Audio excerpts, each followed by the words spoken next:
세상에 떠도는 기묘한 괴담들. 첫 번째 이야기. 조선시대의 괴담들. 1. 1500년대 말에 즈음에 회자되던 사건 중에 기미의 아들이 유괴된 사건은 그 내용이 무척 이상하다. 기미는 개성에서 살고 있는 선비였는데 어린 아들이 유괴당한다. 아이를 유괴한 범인은 아이를 이런저런 술수로 속이고 유인해서 갇히기를 나섰는데 언덕과 비탈을 넘어서 깊은 산속으로 아이를 데려갔다. 그곳에서 범인은 아이를 어느 캄캄한 바위굴 속에 가둬두었다. 아이는 나가고 싶어 울부짖었지만 바위굴은 나갈 수 없게 막혀있고 빛이 들어오지 않아 아무것도 보이지 않았다. 무서움에 울고 떨고 소리를 지르면서 도움을 청하기도 했지만 깊은 산속에 숨겨진 바위굴은 사람은커녕 짐승들도 알아볼 만한 곳이 아니었다. 아무것도 보이지 않는 캄캄한 어둠 속에서 혼자서 한참을 그렇게 두려움에 떨던 아이는 계속해서 그렇게 했다가 지치게 되고 점차 배고픔을 느끼게 되었다. 아이가 배고픔을 느끼게 되었을 무렵 바위고래 통로로 누군가 그릇을 하나 가져다 주었다. 그릇 안에는 달콤한 단술과 비슷한 죽 같은 것이 들어 있었다. 어둠 속에서 배고픔에 떨던 아이는 본능적으로 그 죽을 마셨다. 그렇게 아무것도 보이지 않는 동굴 속에서 아이는 갇혀서 사는 생활이 시작되었다. 주변에는 아무도 없고 아이가 보고 들을 수 있는 것도 아무것도 없었다. 매일 아이에게는 그저 목숨을 부지할 수 있는 음식 그릇 하나가 들어왔다가 나갈 뿐이었다. 날씨가 너무 추워서 견디기 어려운 날에는 풀을 엮어 만든 이불 같은 것이 들어오는 변화가 있을 뿐. 아이는 캄캄한 어둠 속에서 말 한마디, 빛 한 줄기 보지 못하고 갇힌 채로 계속 매일을 지냈다. 그런 날들이 끝없이 계속되었다. 아이가 발견된 것은 재령의 장수산에서 철광을 캐기 위해 광산을 개발하고 있던 사람이 광산 개발을 위해 굴을 파다가 우연히 아이가 갇혀있던 바위굴을 뚫게 되면서였다. 굴을 파던 사람은 깊은 바위굴 속에 사람이 있는 것을 보고 놀라서 아이를 구조했고 수소문 끝에 아이의 아버지인 기미는 아이를 되찾게 되었다.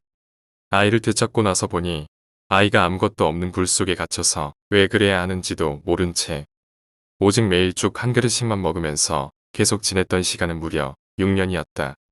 아이는 몸은 그런대로 멀쩡해 보였지만 정신은 완전히 망가져 있었다.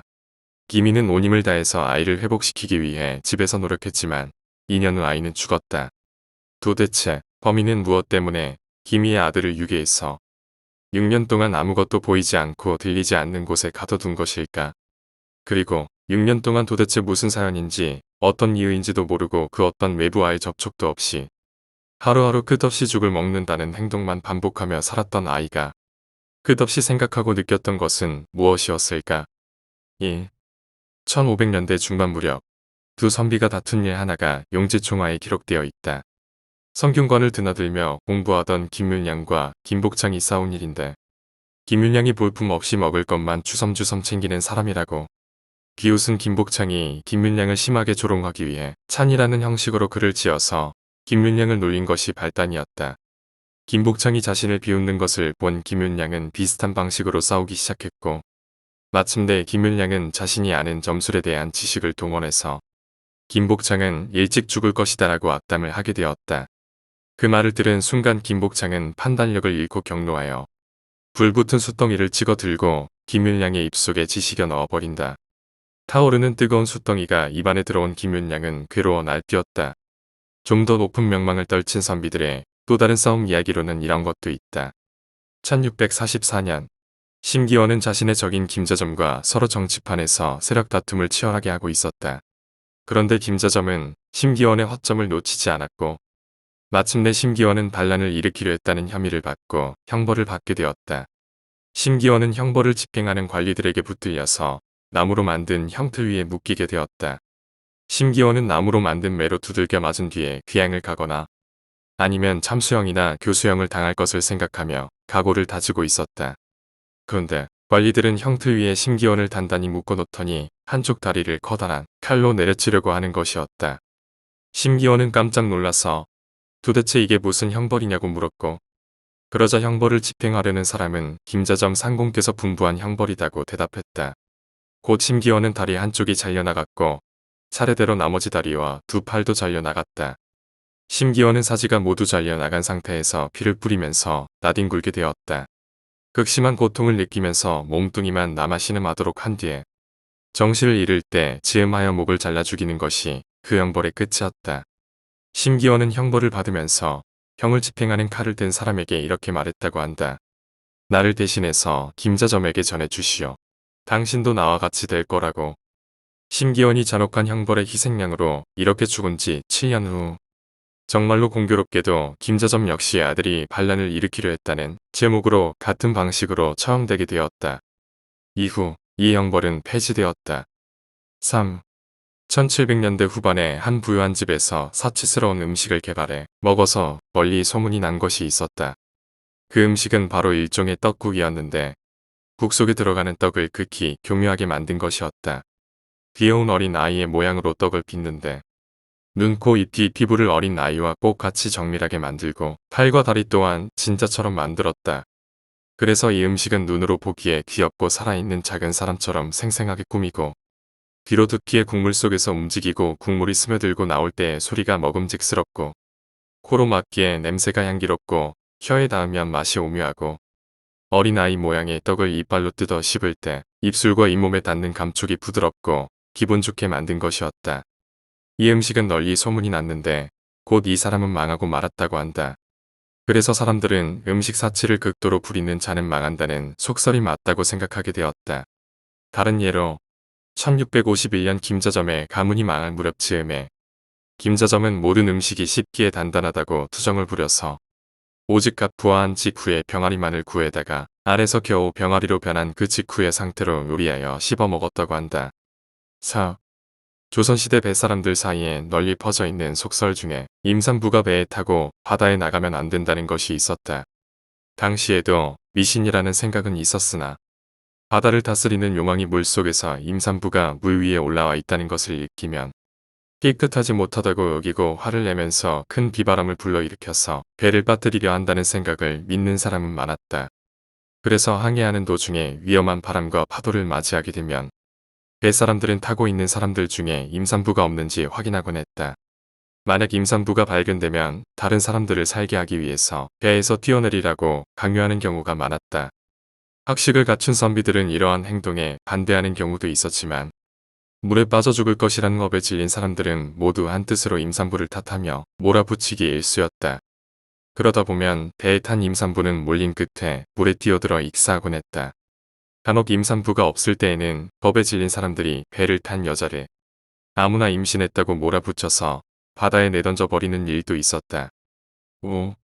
1623년 평안감사로 재직한 적이 있던 박엽은 군대를 잘 관리하여 그 명성을 떨치고 세력을 키울 수 있었다. 하지만 그는 호기롭게 노는 것을 좋아하는 사람이기도 했는데 구름 모양으로 배를 꾸며 노코 기생들과 악사들을 그 배에 태워서 안개 낀 강에 배를 띄운 채 뱃놀이를 했다. 그렇게 해서 무리를 떠다니면서 노는데 마치 구름을 타고 다니는 신선이 노는 듯한 흥취를 즐겼다. 박엽은 또한 평양성 성벽 위에 환하게 횃불을 밝혀서 밤에도 성벽이 낮처럼 밝게 빛을 뿜도록 장식해서 그 아름다움을 즐기기도 했다.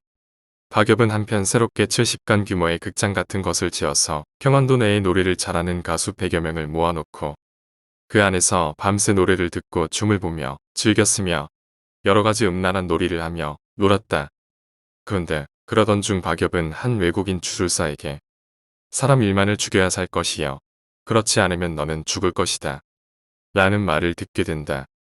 그 외국인은 점을 잘 치는 것으로 매우 이름이 높은 자였으므로 박엽은 겁에 질려 떨게 되었고 마침내 자신의 목숨을 살릴 운명으로 가기 위해 부하들과 주민들을 하나 둘 처형하기 시작했다.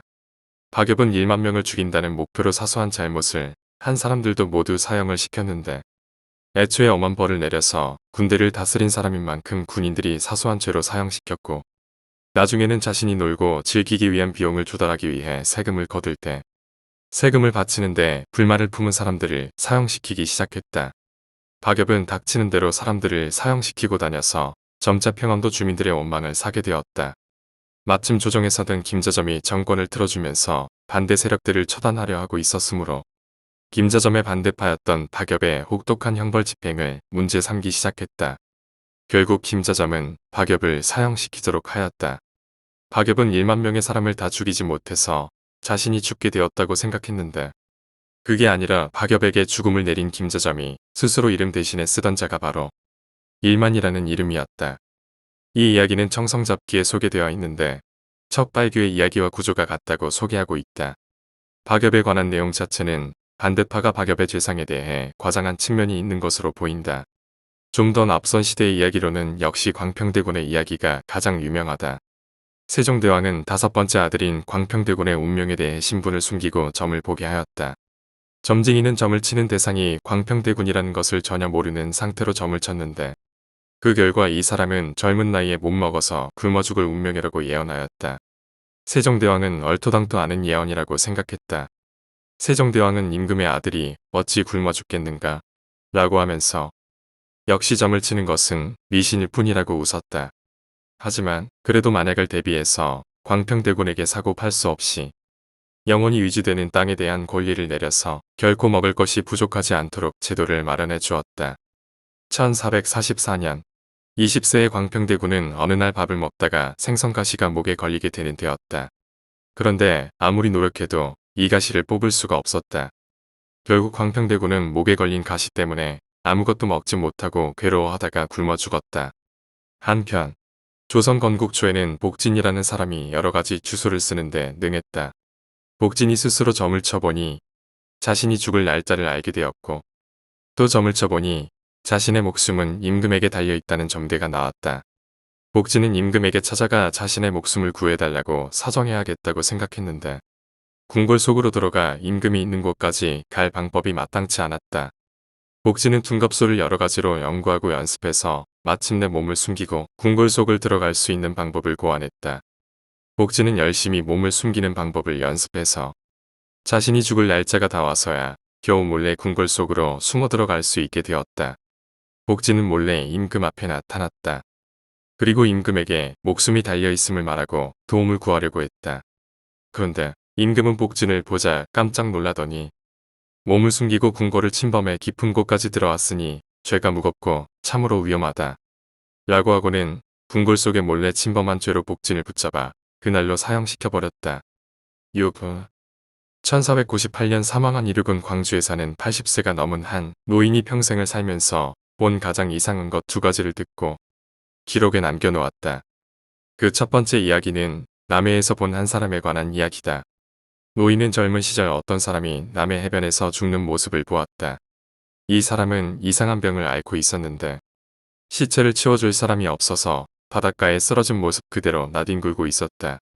이튿날이 되어 낮이 되고 날씨가 따뜻해지자 죽은 사람의 살이 점차 썩기 시작했는데 썩은 살이 점차로 웅크러들더니 점점 모양이 미끌거리는 이상한 작은 덩어리들로 변해갔다. 곧 이 죽은 사람은 온몸이 수없이 많은 개구리로 변하게 되었다. 이 수많은 개구리들은 죽은 사람의 옷에서부터 튀어나와서 팔딱팔딱 뛰더니 점차 바다를 향해 갔다. 개구리들은 모두 바다에 뛰어들었는데 물속에 들어가자 다리를 몸속에 집어넣고 꽁무니에서 꼬리가 돋아나는 듯 하더니 모두 평범한 물고기 모양으로 변했다. 잠깐 사이에 물고기들은 모두 헤엄쳐서 바다 어디론가 사라져갔고 해변에는 죽은 사람의 텅 빈 옷까지만 바람에 휘날리고 있었다. 7. 1498년에 사망한 이륙이 남긴 가장 이상한 이야기에 대한 기록은 아래와 같다. 어떤 사람이 갑자기 가면놀이에 흠뻑 빠져서 이런저런 가면을 구하며 다녔다. 그런데 나무로 되어 있는 어느 이상한 가면을 발견한 뒤로 가면을 덮어 쓰고 춤추고 노는 일에 더욱 빠지게 되었고 그와 함께 이상한 병이 전염된 것처럼 시름시름 병을 얻어 앓게 되었다. 영물을 모르는 병을 얻자 이 집 사람들은 무당을 불러 구술했는데 무당은 나무 가면이 병을 일으킨다고 했다. 결국 이 사람은 그 이상한 가면을 들판에 버렸다. 그랬더니 곧 병이 나았다. 아마도 가면이 얼굴에 붙어서 사람으로부터 무엇인가를 빨아먹은 것 아닌가 싶다. 그런데 몇 달쯤 뒤에 우연히 가면을 버린 들판에서 다른 사람이 그 가면을 보게 되었다. 가면은 반쯤 썩어 있었고 그 부분은 버섯으로 변해서 살고 있었다. 버섯이 향기롭고 먹음직스러워서 이 사람은 버섯을 뜯어 먹어 보았는데 그러자 갑자기 비실비실 웃기 시작하였다. 이 사람은 희죽거리면서 웃다가 갑자기 춤을 추기 시작했는데 그 모습을 가면을 덮어 쓰고 밀친 듯이 춤을 추는 몰골과 같았다. 다른 사람 하나가 또 버섯을 조금 떼어 먹어 보았는데 마찬가지로 웃기 시작하더니 갑자기 정신 나간 사람처럼 춤을 추었다. 한참 후에 버섯을 먹은 사람들의 발작이 그친 뒤에 물어보니 처음에는 웃음이 나면서 기분이 좋고 나중에는 날뛰고 춤추는 것을 뜻대로 멈출 수 없이 계속되었다. 라고 이야기했다. 아마도 단순히 환각을 일으키는 버섯이 우연히 생겨나 벌어진 일이겠지만 가면의 모습과 버섯의 모습으로 바뀌어가면서 사람에게 기생해서 살아가는 이상한 생물이라는 느낌도 드는 이야기이다. 8. 1528년 성우는 경상도 관찰사로 발령을 받아 먼 경상도 땅으로 온 상황이었다. 항상 중앙의 조정과 한성부를 다스리는 직위 정도만을 떠돌던 그로서는 피곤한 여정이었다. 성우는 기묘사화에서 조광조 일파를 제거하는데 한몫한 사람으로 악명이 높았고 때문에 성운 때문에 자신의 친지가 죽었다고 그를 원망하는 사람도 많았다. 이렇게 원한을 많이 샀던 성운의 죽음은 정신병 발작으로 인한 죽음 기록 중에 유명한 것이다. 성운은 어느 날 대낮에 잠깐 낮잠이 들었다가 가위에 눌리게 된다. 성운은 잠시 정신을 잃었다가 정신을 차렸는데 가위에 눌린 상태라서 움직일 수도 없는데 이상한 귀신이 가득 보이기 시작했다. 성운은 자신의 좌우에 기괴한 사람들이 늘어서 있는 모습이 보였다. 그 사람들은 눈, 코, 입이 없는 살로 되어 있는 얼굴에 팔다리도 없이 몸뚱이만 이리저리 뒹굴고 있었고 머리카락과 이마 부분도 없는 상태였다. 성운을 그 모습을 보고 놀라고 무서워서 괴로워했는데 도저히 겁이 나서 그 모습들을 보고 있을 수가 없어서 눈을 애써 감으려고 하였다. 성운은 이후로 발광하여 겁에 질린 목소리로 중얼중얼 알 수 없는 소리를 내면서 괴로워하고 눈을 뜨면 그 모습이 보일까 두려워서 질끈 눈을 감은 채로 계속 부들부들 떨었다. 10여일을 그렇게 괴로워하다가 성운은 사망하였다. 9. 조선시대의 기생이라는 신분은 노비와 비슷한 수준의 신분으로 취급받았기 때문에 비참한 일을 당하는 일이 많았다. 1700년대 중반 홍인하는 전라도의 감사로 부임했다. 이 무렵 홍인하는 해괴한 취미를 개발했는데 그것은 기생들의 음악을 듣고 변태적인 방법으로 평을 하는 것이었다. 우선 홍인하는 모습이 아름답고 음악에 재주가 많은 기생을 찾아다녔다. 마음에 드는 기생을 찾으면 홍인하는 그 기생을 데려와 음악을 연주하게 하였다. 홍인하는 기생이 죄인에게 형벌을 가할 때 쓰는 형구들을 때 한쪽에 늘어놓은 채로 노래하거나 악기를 다루게 했다. 홍인하는 유심히 음악을 듣고 기생의 모습을 보면서 음악이 끝날 때까지 그 흥취를 즐겼다. 그리고 음악이 끝나고 나면 홍인하는 기생을 붙잡아 놓고 음악에서 부족한 점과 잘못된 점을 하나하나 분석하여 지적하기 시작한다. 그리고 그 잘못된 것 하나하나마다 죄값을 매겨서 여러 가지 매를 때리는 도구로 기생을 때린다. 기생은 몸을 다치게 되므로 괴로워하는데 홍인하는 그것을 즐거워한다. 그렇게 해서 음악의 여러 가지 내용에 대해 다 이야기하게 되면 기생은 피투성이가 되어 괴로워하게 되고 홍인하는 자신이 좋아하는 기생이 피를 흘리는 모습을 보고 나면 그제서야 통쾌하다는 느낌을 느끼면서 껄껄거리며 웃고는 시원하다고 여겼다. 이 이야기는 청성잡기에 간략히 소개된 이야기인데 조선시대 기생이 학대당한 어두운 이야기들 중에는 죽창 하나에 기록되어 있는 한 황해 감사가 1600년대 초에 저질렀던 이야기가 그 추잡하기가 악명 높다. 1700년대 초반에 기괴하고 섬뜩한 이야기로 한간에 돌았던 소문 중에는 속칭연매라고 불리우는 끔찍한 물건에 대한 것이 있다. 이 무렵 한 흉악한 범죄자들이 이상한 대나무통을 하나 메고 다니는 것이 있었다. 이 사람들은 부유한 집을 찾아가서 그 대나무통을 열어서 안쪽을 보여주는데 그러면 그 집 사람들은 왠가 정신병을 일으켜 발작하는가 하면 귀신이나 마귀에 관한 이야기에 미쳐 돌아가게 되고 그러면 이 범죄자들이 적당한 술수로 돈을 뜯어내는 것이었다. 대나무통 안에 무엇을 넣어 놓는가에 대한 설명은 다음과 같다. 이 자들은 우선 남의 집에서 몰래 어린아이를 훔쳐온다. 그리고는 사람들이 찾을 수 없는 깊은 곳에 어린아이를 가두고 우선은 굶긴다. 그러면 아이는 점차 말라가게 되는데 아이에게 아무것도 먹이지 않는 것이 아니라 매우 맛있고 중독되어 빠져들 만한 음식을 아주 조금만 먹인다. 그러면 아이는 점차 배고픔에 괴로워하면서 음식을 극도로 원하게 되고 한편으로는 점점 더 온몸이 바싹 마르고 몸이 줄어들게 된다. 그러는 동안에도 아주 맛있는 음식을 아주 조금씩만 계속 먹인다.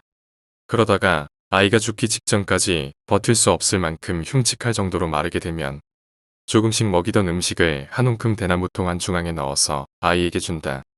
그러면 아이는 그 음식을 먹으려고 사력을 다해 대나무통 속으로 기어들어 오는데 아이의 몸이 매우 마른고 작아진 상태이기 때문에 무척 작은 대나무통 속에 억지로 온몸을 구겨 넣은 끔찍한 몰골로 대나무통에 들어쳐서 무시무시한 모습으로 박혀 있게 된다.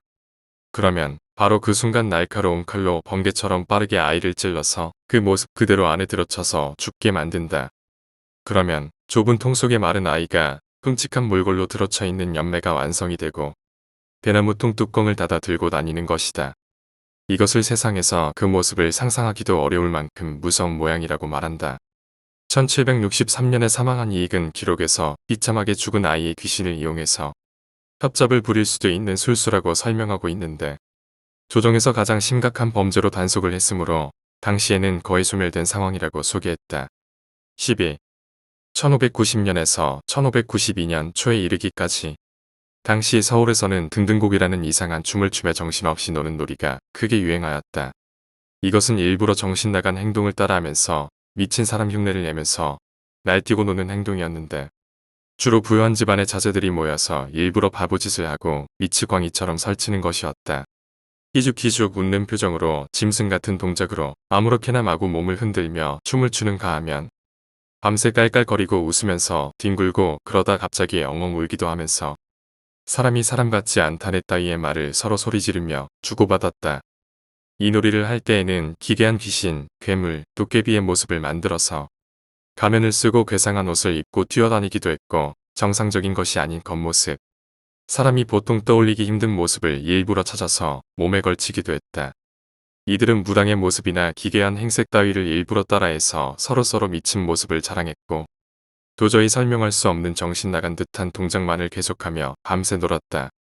이러한 퇴폐적인 기행은 삽시간에 퍼져서 수백 명, 수천 명이 한데 엉켜서 이런 노름을 하기에 이르렀고 한 번 죽으면 아무 소용 없으니 지금 취하고 배부른 것이 제일이다 따위의 말을 하면서 점점 더 이 놀이에 심각하게 빠져드는 사람들이 생기기에 이르렀다.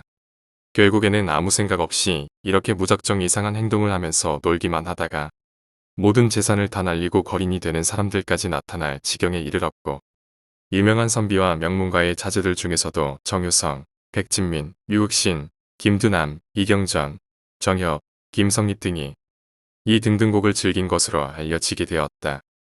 이것은 당시 극심한 당쟁의 상황에서 허망함을 느낀 양반 가문에서 은밀히 어떤 일탈적인 취미가 유행했던 것이 갑자기 크게 퍼진 것으로 짐작된다.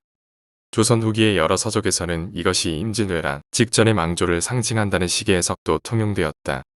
CD 1700년대 후반 진천에는 유성기라는 부자가 살고 있었다. 어느 날 아침 이 부자가 아침을 먹고 있는데 등에 아이를 업은 여자 거지가 문으로 들어오더니 슬금슬금 유성기가 밥을 먹는 곳까지 들어왔다. 여자 거지는 말없이 대뜸국을 가져다가 그 자리에서 벌컥벌컥 절반을 마셨다. 그리고 여자 거지는 한마디 말도 없이 또 더러운 맨손으로 이런저런 반찬을 엉망으로 주어서 질겅질겅 씹어먹기 시작했다. 곁에 있던 부자의 하인이 깜짝 놀라서 여자 거지를 넘어뜨리고 두들겨 패버리려고 했다. 그렇지만 유성기는 눈짓으로 만류했다. 유성기는 부유한 사람으로서 가난한 사람을 도와야 한다는 생각을 하고 있었기 때문에 자기가 먹던 밥을 절반을 덜어서 그 여자에게 주었다. 유성기는 국과 반찬을 먹었으니 밥도 먹어야 하지 않겠냐? 라고 했다. 그러자 그 여자는 한참을 유성기를 보더니 밥을 받아서 다 먹었다. 그리고 여자는 꽤 괜찮아 보이는 그 밥그릇을 들고는 말없이 집을 나갔다. 여자가 집을 나가자 유성기의 종 하나가 여자를 가만히 따라가 보았다. 여자가 간 곳을 따라가 보니 마을 앞 숲속으로 여자는 사라졌고 숲에 들어가 보니 여자와 한패로 보이는 일당들이 가득 있었다. 가만히 보니 이들은 협박과 사기를 치는 협잡꾼의 무리들인 듯 하였다. 마침 그때는 시비를 걸어서 일부러 몸을 다치게 한 뒤에 관가에 고발한다고 으름장을 놓아서 돈을 뜯는 일 따위가 기승을 부리고 있던 시절이었다. 두목으로 보이는 자가 여자에게 물었다. 왜 이렇게 빨리 왔느냐? 여자가 상황을 설명하면서 대답했다. 인심이 너그러운 사람이라서 차마 그분에게 해를 끼칠 수는 없었다. 라고 말하자 두목이 씩 웃더니 다시 물었다. 그 말을 들으니 나라도 그 사람은 괴롭히고 싶지 않다. 그런데 그러면서 그릇은 왜 가져왔느냐? 여자가 다시 대답했다. 만약 내가 그릇이라도 들지 않고 빈손으로 왔다면 나 혼자 다 해먹고 나서 너를 속인다고 의심하지 않았겠나. 그리고 나서 여자는 아이를 업고 있던 포대기를 풀었는데 그 안에는 죽은 아기 시체가 들어 있었다. 두 번째 이야기, 물놀이.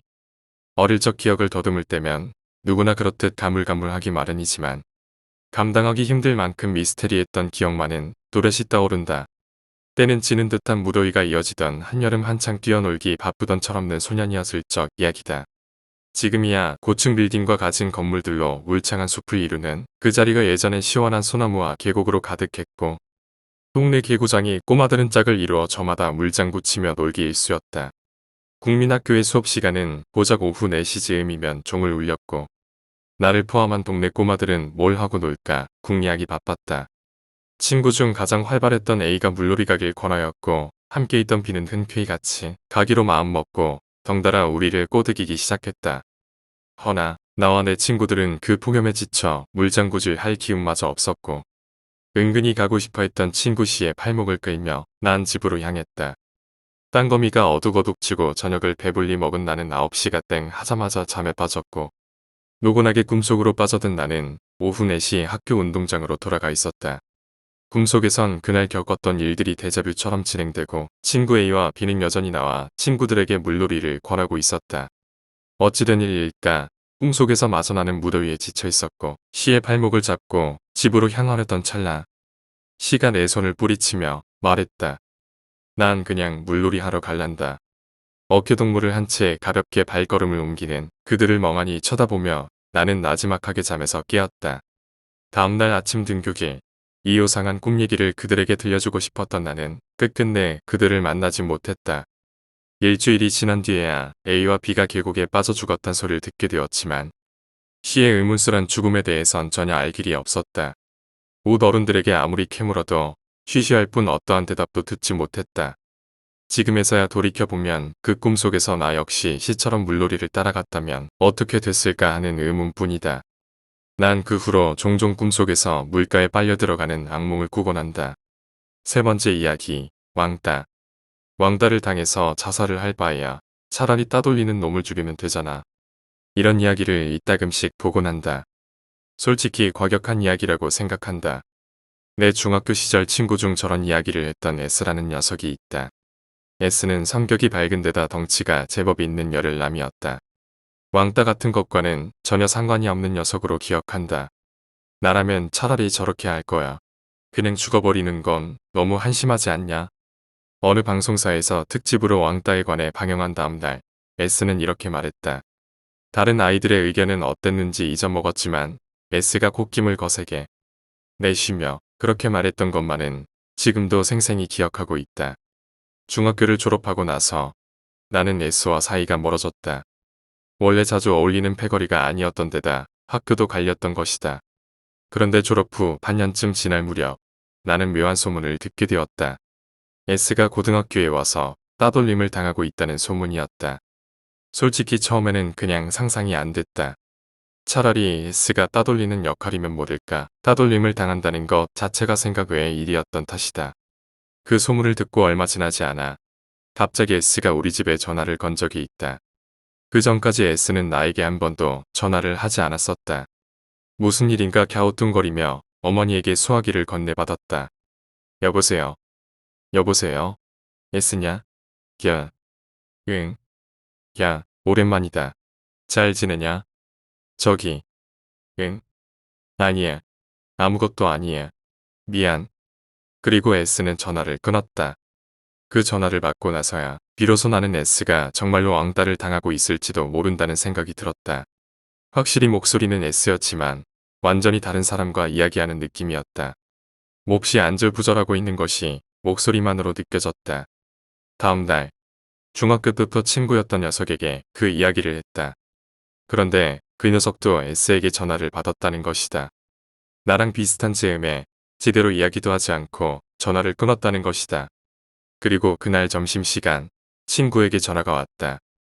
야, S가 옥상에서 뛰어내려서 자살했대.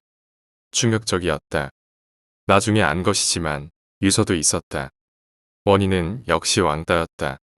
장례식은 밤샘도 없이 친지들만 모여서 조촐하게 진행되었다. 그리고 장례식 때문에 오랜만에 모인 중학교 시절 친구들에게 나는 이상한 공통점을 찾아냈다. 그 자리에 모인 거의 모든 친구들이 그날 S에게 전화를 받았다는 것이다.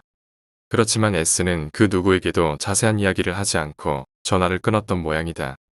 S는 무슨 말이 하고 싶었던 것일까? 확실하지는 않지만 마지막으로 도움을 요청하고 싶던 것일까? 친구들과 마지막으로 이야기가 하고 싶던 것일까? 아니면 우리들과 이야기를 하는 걸 통해서 자신이 가장 즐거웠던 눈부시게 빛나고 있던 시절의 찬양이라도 붙잡고 싶었던 것일까? 이제 와서는 도저히 알 수 없는 일이다. 다만 나에게는 그렇게나 봤던 S가 너무나 짧은 시간 사이 딴 사람처럼 변해 자살이라는 극단적인 선택을 했던 것이 너무나 안타깝고 무서웠다. 네 번째 이야기, 약속. 중학교 2학년 끝 무렵 나는 이사를 가게 되었다. 이사 전날 집 앞에서 같은 반 M군이 우물쭈물 혼잣말을 하며 걷고 있는 것을 보게 되었다. M군과는 유치원부터 중학교까지 같은 학교를 다녔고 집도 가까웠다. 하지만 초등학교 저학년 때 이후로는 그다지 말을 섞는 일은 없었다.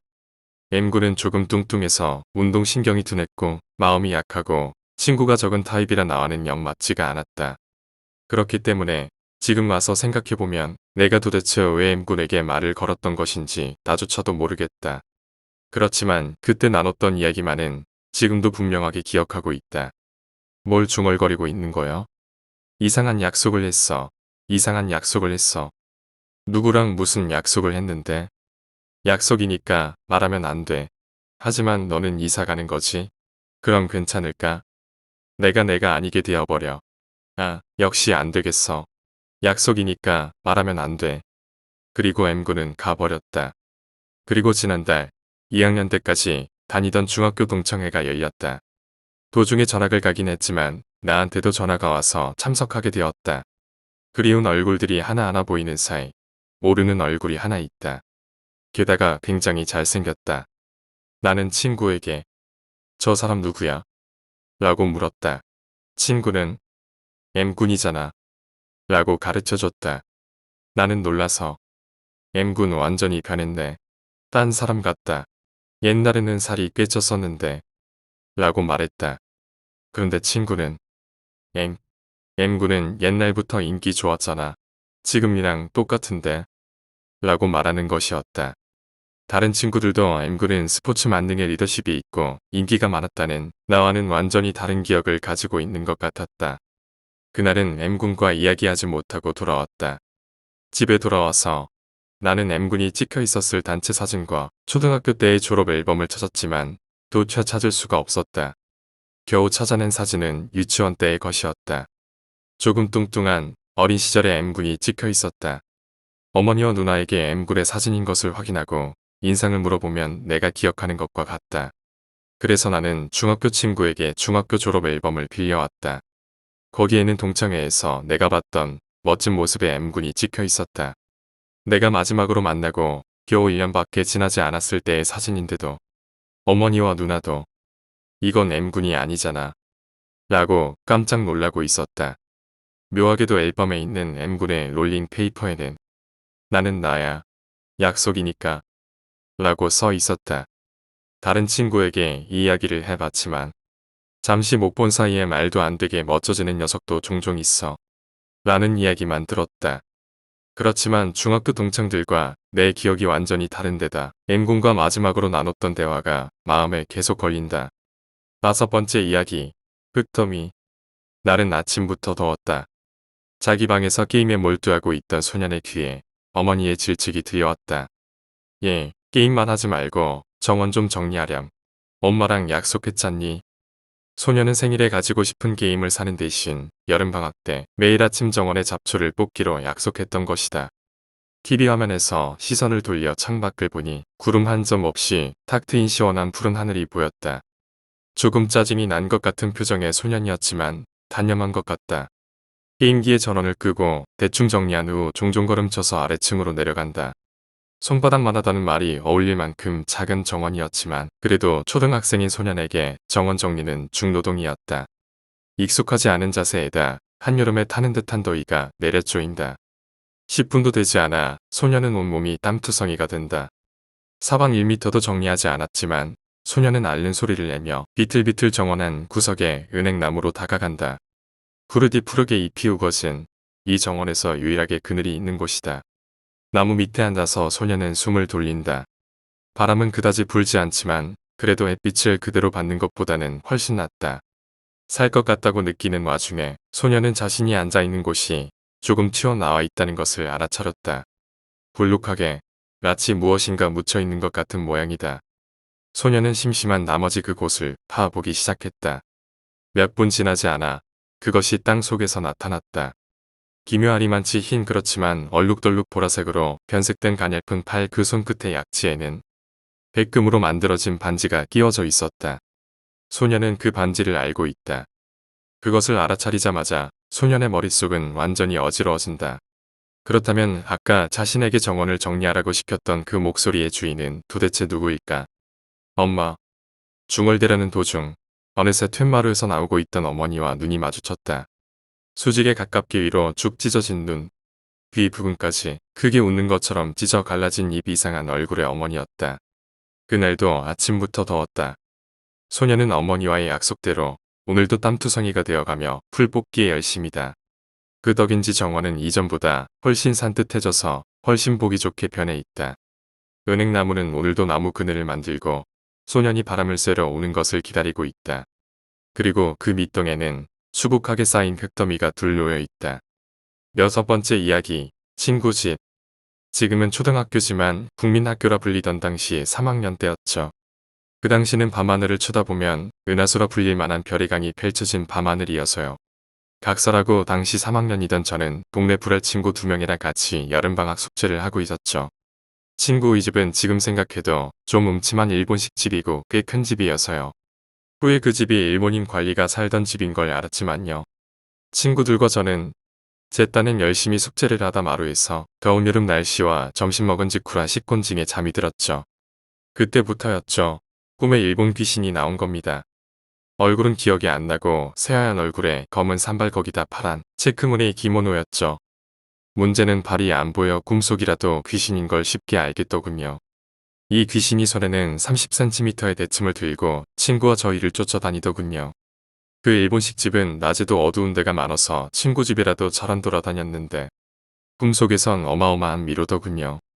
귀신한테 쫓기다 잡히면 발에다 대침을 막 지르고 또 도망다니길 수십 번. 꿈속에서도 3-4시간은 지난 것 같더라니 실제 일어나니 3-4시간 지나 있더군요. 문제는 3명 다 똑같은 귀신을 꿈에서 봤더라는 거죠. 그리고 더 오싹한 건 친구 집이 낮에도 뭔가 어둡고 음산해서 대문과 마루만 다녔는데 꿈에서 본 구조가 딱 들어맞더군요. 어두운 일본식 집 복도를 좀 지나면 어두운 부엌 지나 대낮에도 불을 밝혀야 하는 작은 방이 나오고 일본식 장지문이 양쪽에 있었어요. 한쪽은 부엌 한쪽은 작은 마루 지나 큰 방과 창고 쪽을 꿈에서 본 그대로 보게 되니 어린 맘에도 왠지 머리가 쥐며서는 느낌에 후다닥 나왔죠. 그 후 그 집에 놀러간 일은 없었죠.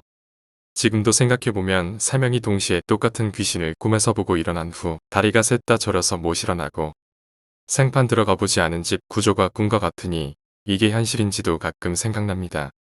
그 후 일찍 고향을 떠서 어찌된지는 모르지만 그 친구네도 잘 살고 있나 궁금할 따름입니다. 7번째 이야기. 은인. 지금으로부터 20년은 된 우리 할아버지가 겪으신 이야기다. 할아버지는 근처 산에 나가 취미로 들새 사진을 찍는 것을 좋아하셨다. 그러던 어느 날 산에 나갔다 돌아오신 할아버지의 모습이 심상치 않았다. 등에 크게 베인 상처가 나서 피투성이셨던 데다 온몸이 상처투성이고 옷도 너덜너덜했던 것이다. 거기다 오른손 새끼 손가락은 부러져서 이상하게 구부러져 있었다. 깜짝 놀라 무슨 일인지 여쭸더니 그게 말이다. 산에서 괴물이랑 싸웠어.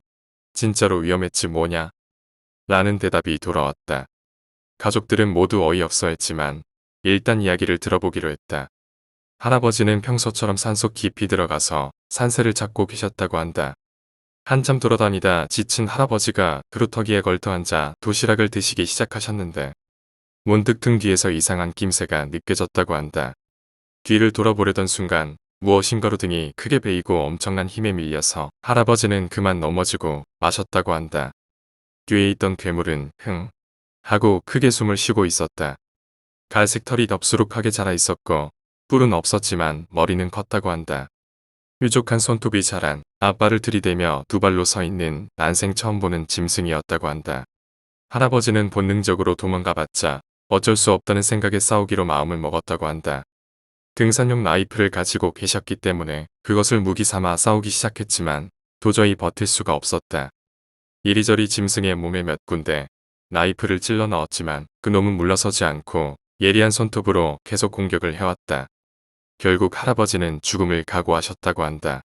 그런데 그 순간 어디에서 나타난 것인지 웬 남자가 어느새 짐승 뒤에 나타나서 돌을 들고 코끝을 후려 갈겼다. 짐승은 당황한 나머지 도망쳐버렸다고 한다. 남자는 굉장히 더러운 모습으로 머리카락은 많지 않았지만 수염이 짙고 이상하게 손이 길었다고 한다. 남자는 할아버지를 보며 도와줬으니까 담배를 해 라고 말했다. 특별히 술과 담배, 된장을 오랬다고 한다. 할아버지는 흔쾌히 수락하고 산기슭에 내려와 가진 돈을 털어서 물건을 사서 남자에게 돌아갔다.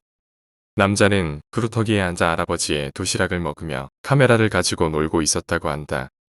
남자는 할아버지가 가져온 답례품에 기뻐하면서 또 무슨 난처한 일이 있으면 간단한 선물을 가지고 여기로 오거라 라고 말하고 빠른 속도로 사라졌다고 한다. 하지만 우리 가족들은 아무도 그 이야기를 믿지 않았다. 그 후 할아버지는 상처의 뒤처리를 제대로 하지 않았기 때문에 상처에 염증이 생겨 병원에 입원하는 처지가 되었다. 병원에서 부상 원인을 물었을 때 할아버지는 똑같은 이야기를 했지만 역시 아무도 믿지 않았다. 하지만 나만큼은 그 이야기를 믿고 있었다. 외동이었던 나는 할아버지와 자주 같이 놀곤 했었다.